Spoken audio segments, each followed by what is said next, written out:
Guys, opisyal na nga nagbukas ang Bulawan Panaderia dito sa SM City Masinag. Grabe no, talagang ayaw nilang magpaawat. Nagsimula sa Pilila Rizal hanggang sa dumami na talaga yung branches nila. Ika nga nila ng Bulawan Panaderia, mas maabot pa ng masa ang kanilang mga sosyaling mga tinapay sa pangmasang halaga lang. And alam nyo naman ako kung napapanood yun na ako madalas. Talaga namang ever since na na-discover ko sila, talagang suking-suki na talaga nila ako.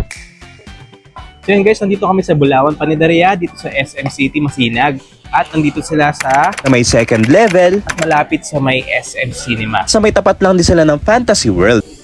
And dito sa branch nila sa SM City Masinag, meron silang dine-in and meron silang mga drinks dito. Meron sila ditong coffee-based drinks and non-coffee-based drinks. Ito naman yung kanilang dark mocha. Natin. Pre, haluin dapat yan.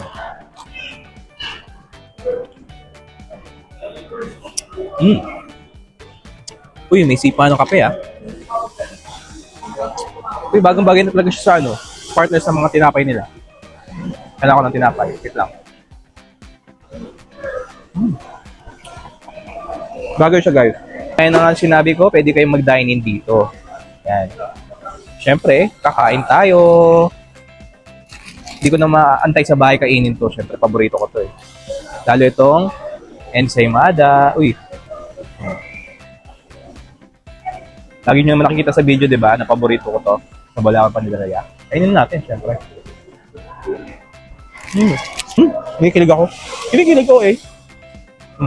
Guys, talagang malambot yung tinapay nila dito. Alam mo yun, iba yung lambot eh. Saka laging bagong luto talaga. And syempre, ito pa yung pinakapaborito ko rin sa kanila. Isa rin sa binibili ko lagi dito sa Bulawan. Ito ang Choco Bavarian. And yun naman. Lucky, di ba? Huh? Saka, hindi siya ganun katamisan.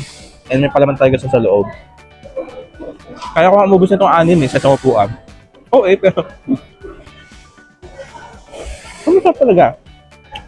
And guys, ito yung matcha Bavarian nila. Na lagi ko rin binibili sa kanila. Lagi nyo naman nakikita sa video, di ba? Hindi ako matcha tao, pero gusto ko yung Bavarian nila dito na matcha. Hindi masyadong matapang yung matcha ito, pero... Saka lahat ng tinapay talaga nila dito, malalambot talaga.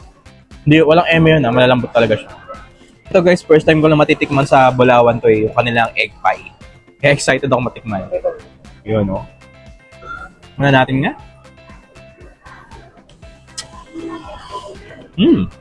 Nasang Nasang egg pie. Pero, alam mong quality yung pagkakagawa.